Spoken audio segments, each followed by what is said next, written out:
কেমন আছেন স্যার? ভালো আছি। কি করাবেন আজকে? শেভিংস করবো আর হেয়ার কাটিং করবো। কেমন করবেন কাটিং? কাটিংটা তোমার উপরে তো ছেড়ে দিচ্ছি, আমি এতদিন আসি তোমার কাছে কাটিং করি, খুব সুন্দর লাগে আমার।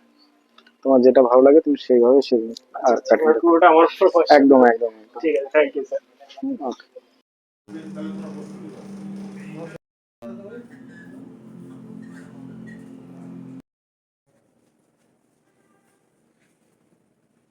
কাট করা যায়, একদম লেভেল করে মাঝে সব কাটিং করার কোনো জায়গা লাগে না।